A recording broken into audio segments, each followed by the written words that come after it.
I used to work at a Walmart. The Walmart I worked at was open 24 hours back then. Due to my kid's school schedule, I would work overnight shifts so that I would be available to drop him off and pick him up. I would do a 10 p.m. to 7 a.m. shift every night. During the day, I'd sleep, take care of my son, and work my second job some days. I was exhausted a lot during this time in my life. It wasn't a great time. I had to do what I could to cover rent, though. This Walmart was one of the bigger ones. It was a super center, not just a grocery store, so it had everything. It was one of the few open 24 hours around here. I think COVID changed that, though. When I got there around 10 this one cold night, there was still a decent amount of shoppers in the store. A lot of people would come in for some late night shopping. As the hours would pass, it would of course quiet down tremendously. The late hours of the night would attract a lot of weirder characters, weirder than the usual ones during the day. Into the AM hours of the night, there was only one person working the front of the store, and he or she would be at the self-checkout registers. There were no regular registers open this late. There would also be a couple of stock workers on the floor, which was what I did. Then there would be a couple warehouse workers in the back, who I really didn't ever interact with. They did their own thing. And then there's just the night manager on duty. I was in the cereal aisle doing my usual stock work. I noticed a customer walk past the aisle, then seconds later he stepped back into view at the end of the aisle, stopped, and looked down at me. When I looked back at him, he started looking at the cereal. The guy had curly hair. I couldn't gauge his ethnicity, honestly. He had a black backpack on that looked like it was stuffed to the brim with God knows what. He awkwardly lingers in the cereal aisle for a minute, apparently looking at the granola bars. Then he came a little closer to me and asked me where the bread is. I pointed him in the right direction. He said thanks and slowly walked away out of the aisle. I watched him walk away, and he had a very noticeable waddle in his walk. When he was out of sight, he was out of mind, though. The problem was that he wasn't out of sight for long. I was in the cereal aisle for quite some time, and I started noticing that every few minutes that guy would slowly pass by the aisle looking down in this direction. He wasn't holding anything. He didn't get any bread. He just had on his big sketchy backpack. I started working faster just so I could finish this aisle and move away from him. When I was done, I brought the empty U-boat platform back to the warehouse, where I grabbed another U-boat full of boxes ready to stock. I purposely picked an aisle far away from the cereal aisle. I was now in the chips aisle. This is also about 45 minutes after initial contact with that guy, so there should have been no way he was still here. But I was wrong. He found me.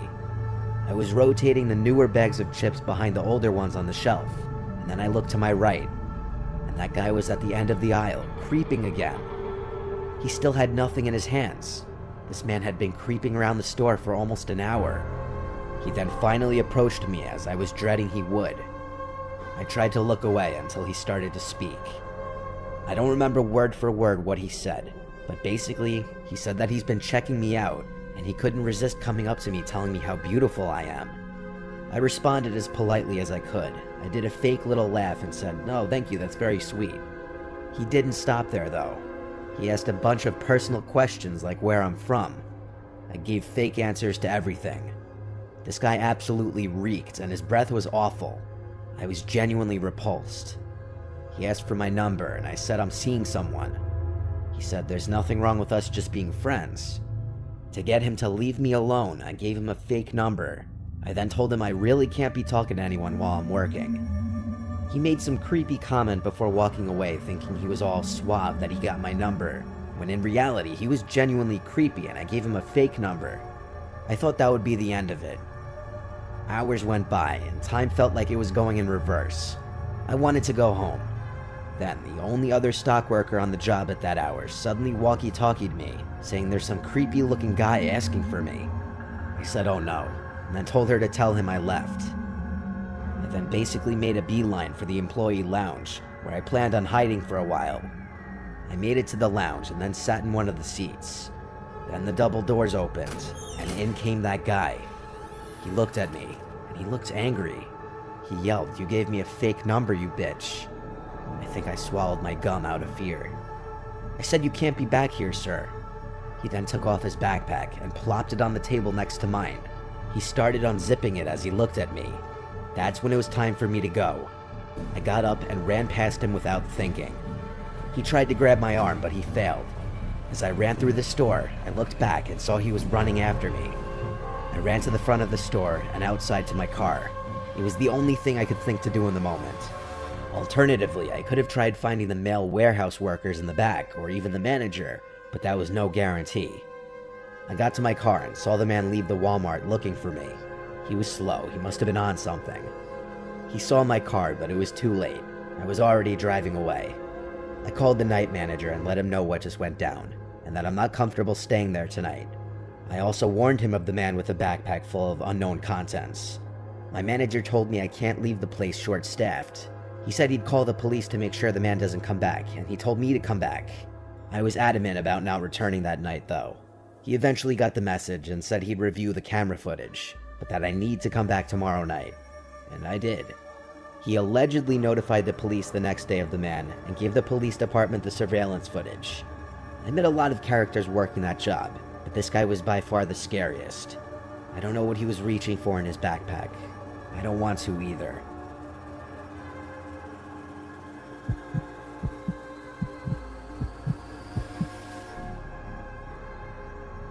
I was 14 when this happened. There's a Walmart that's walking distance to my house. I used to sometimes go there to buy clothing and such before I was of driving age, since it was so close. Sometimes I'd go with my friend Emily, sometimes I'd just go alone. The Walmart is part of the nearby mall, but the mall kind of stinks now. Most of the good stores have closed over the years. Plus, I wasn't made of money when I was 14, and Walmart is cheap. One night I walked to Walmart with my AirPods in. It's a 15-minute walk. When I put my AirPods in, I shut out everything else around me. I feel like most people with basic social awareness know that if someone's wearing headphones, it means they don't want to have to take them out to talk to you. I was minding my business in Walmart in the girls' clothing department when I noticed a guy next to me saying something. I couldn't hear what he was saying, but it looked like he was talking to me. I took out my AirPods, and I said, "Are you talking to me?" He said yes. He was this shorter man with gray hair who looked like 50. He had glasses and a clean-shaven face.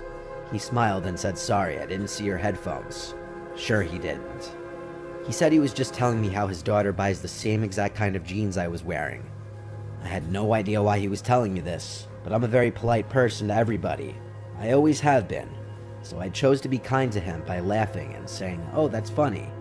That should have been the end of an interaction that didn't need to happen, but of course this wouldn't be a story if it was. I was still looking through this rack of tops as the man kept trying to talk to me.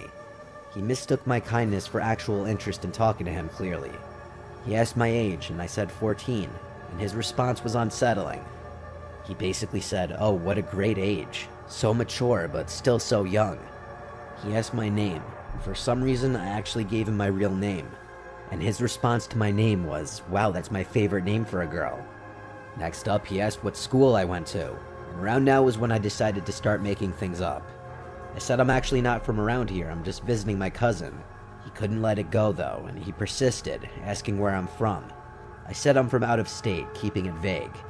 But then he said, "I've seen you around here before. Are you sure you're not from around here?" I looked at him and tried to think of a response, but instead, I ended up turning around and walking away from him. I was for the first time ever actually made very uncomfortable by a stranger. The way he said he's seen me before made me feel as though he'd been watching me or paid attention to me in this Walmart before. I went to buy the jeans I was holding at the front of the Walmart. Then I walked through the store to enter the mall.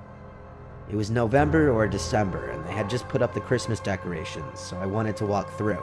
And I also wanted to see if any new stores opened, since my shopping in Walmart was cut short. I walked through the mall with really nothing catching my eye. I went into a Victoria's Secret, and while inside of there, I saw through the glass that guy from Walmart sitting on a bench in the mall outside of the Victoria's Secret. I left the store and started walking very quickly through the mall. When I turned around and saw he was now walking behind me, I started to panic and called my mom asking her for a ride because I was being followed by a man. I took her advice and waited in a store with multiple people inside. He came to the entrance of the store, and he creepily said my name in this way that he clearly didn't want a lot of people to hear him. I started to feel sick. I went to the cashier and said this man is following me. I don't know him. Some customers overheard and looked over. The man clearly noticed and started walking away into the mall. The cashier, who was probably only 20 years old herself, sympathized with me. A couple even came over and said they'd wait with me until my mom got here. My mom came into the mall eventually, and I left with her, thanking the couple who waited with me. I didn't go to the mall or that Walmart alone anymore. I didn't even go back with friends for a long time either. I hope that guy got caught being a creep and has been taken off the streets.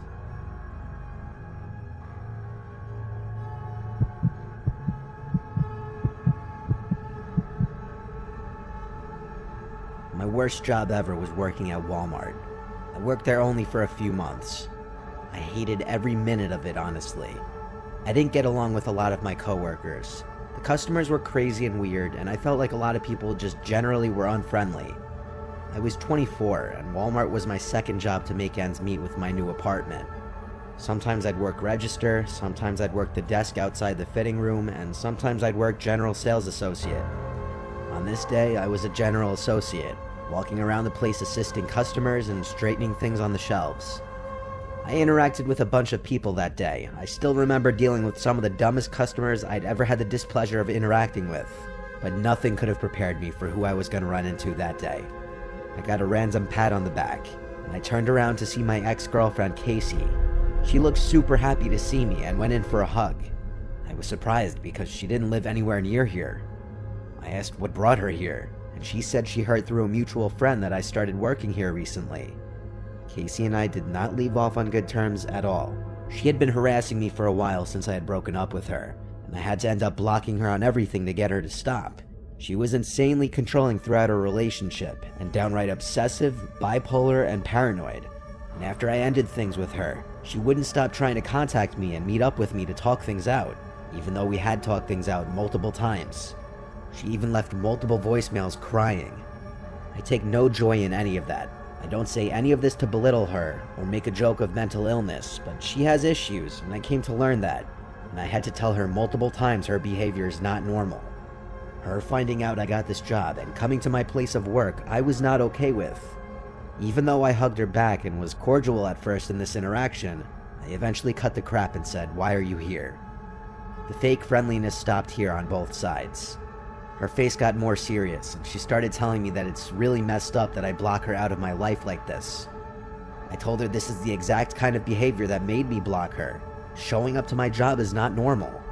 Then I started asking her which mutual friend told her that I worked here. She claimed that's irrelevant, and I assured her it most certainly is not irrelevant, because I didn't believe that anyone told her where I work. I had broken up with Casey many months ago. She should have had no way of knowing about my new job or apartment, and I was confident none of my friends were even in contact with her anymore. I told her I'm seeing someone else now. I have to get back to work. Please leave and don't contact me again. She refused to leave, so I simply just started walking away to an employees-only area. She didn't follow me back there. It was at this moment I actually started considering trying to get a restraining order. After my shift was over, it had to be like 11 p.m., closing time. I left the store and went straight home. My roommate was home, his car was in the driveway. I parked next to him and went inside. I went straight to the kitchen to make myself a late dinner, as I always would after closing shifts. I microwaved some frozen meal and went to the living room to play video games. For a while, this was my only time to unwind and do what I wanted. I played for maybe an hour, then went to bed. I woke up not long after falling asleep.